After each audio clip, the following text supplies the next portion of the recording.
संपूर्ण महाराष्ट्रात सर्वात जास्त मताधिक्याने निवडून येणारे मेळघाट मतदारसंघाचे आमदार केवलराम काळे यांचा बुधवारी मुंबई येथील सह्याद्री अतिथीगृह येथे वनवासी कल्याण आश्रम महाराष्ट्रतर्फे आयोजित नवनिर्वाचित जनजाती आमदार सत्कार सोहळ्यामध्ये राज्याचे राज्यपाल यांच्या हस्ते सत्कार करण्यात आला आहे। सन 1952 पासून अविरतपणे जनजाती समाजाला स्वावलंबी, स्वाभिमानी आणि संघटित करण्याचे कार्य वनवासी कल्याण आश्रमाच्या माध्यमातून संपूर्ण देशभरात होत आहे। यालाच अनुसरून नुकत्याच राज्यात पार पडलेल्या विधानसभा निवडणुकीमध्ये निवडून आलेल्या सर्व जनजाती आमदारांचा सत्कार सोहळा मुंबई येथील सह्याद्री अतिथीगृह येथे वनवासी कल्याण आश्रम महाराष्ट्र यांच्यातर्फे आयोजित करण्यात आला होता, ज्यामध्ये सर्वात जास्त मताधिक्याने निवडून आलेले आदिवासी बहुल मेळघाट मतदारसंघाचे आमदार केवलराम काळे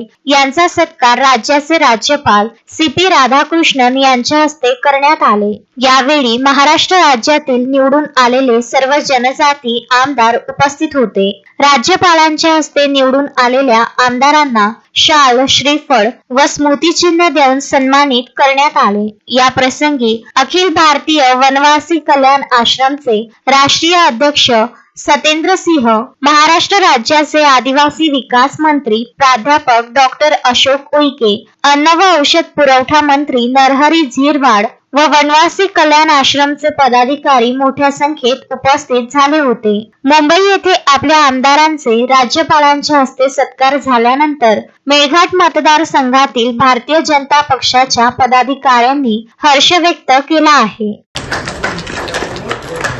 साहेबांना आहे यांचाही सन्मान, यथोचित सन्मान चिन्ह, बुके,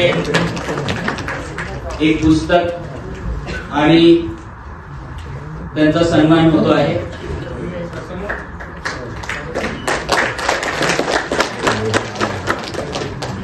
तस्मीन शेख, सुलेमान मेमन, शकील अहमद सह जुगल किशोर जयस्वाल, विदर्भ न्यूज, धारणी।